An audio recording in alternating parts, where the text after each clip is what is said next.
teman-teman, saya sudah bersama dengan Pak Widodo dari Lombok ya Pak ya, akademisi dari Universitas Mataram.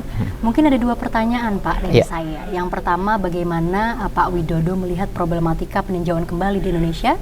Lalu yang kedua, bagaimana buku ini yang diluncurkan oleh Bang Bin Ziyad Qaddafi bisa menjadi satu diskusi penting untuk kita melihat terkait problematika PK. Silahkan Pak Widodo.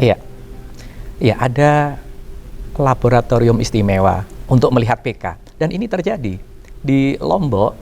PK pertama dalam sengketa tanah di kawasan ekonomi khusus Mandalika, sirkuit Mandalika. Pernah ke sana?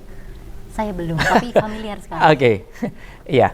Jadi warga dimenangkan di PK pertama sengketa tanah melawan ITDC, BUMN yang mengelola kawasan ekonomi khusus. Nah, kemudian PK pertama itu tidak dieksekusi. ITDC mengajukan PK kedua. Dan uniknya, PK kedua dikabulkan dengan alasan novum. Ya, apapun alasannya ya. Tapi ini jelas menggerogoti kepastian hukum itu sendiri. Bisa dibayangkan kalau kemudian warga yang dikalahkan di PK kedua juga mengajukan PK ketiga, kapan selesainya? Kan gitu ya. Padahal hukum pada akhirnya harus memberikan kepastian siapa yang paling berhak, siapa yang berhak, kan begitu. Karena sengketa seharusnya pada akhirnya jelas siapa yang berhak. Nah, artinya apa?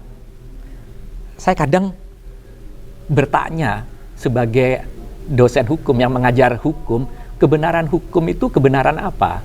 Kalau misalnya kebenaran objektif, misalnya kalau air berada di temperatur 0 derajat Celcius, dia pasti akan membeku.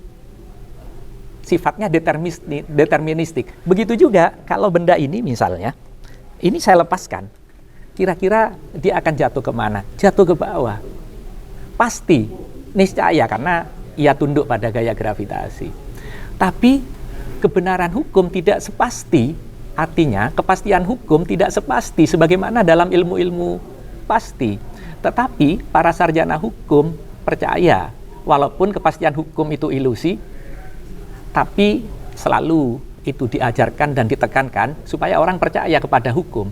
Nah, kaitannya dengan buku Mas Qaddafi ini soal PK, dan tadi Mas Qaddafi juga menjelaskan soal bagaimana PK itu menumbuhkan kepercayaan publik terhadap pengadilan untuk mengoreksi kekeliruan putusan-putusan, baik itu terutama di tingkat kasasi.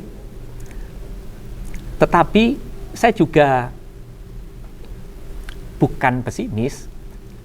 Apakah misalnya konstruksi atau rekonstruksi terhadap PK kemudian bisa menjamin kepastian hukum? Karena saya juga mempertanyakan kebenaran hukum yang jelas tidak sepasti atau seobjektif sebagaimana kebenaran dalam ilmu alam. Yang kedua, kebenaran atau pencarian kebenaran dalam ilmu hukum itu justru ditempuh melalui sengketa, bukan melalui riset yang mendalam. Sementara para pihak ketika dalam sengketa, walaupun di situ terjadi argumentasi, ia akan menggerahkan segala upaya untuk memenangkan perkara. Lalu kita klaim itu sebagai kebenaran hukum. Jadi buku Mas Qaddafi itu mengundang atau mendorong kegelisahan, seharusnya kegelisahan para akademisi hukum mempertanyakan apakah hukum itu ilmu atau bukan. Gitu. Terima kasih banyak Pak Widodo untuk kesempatannya.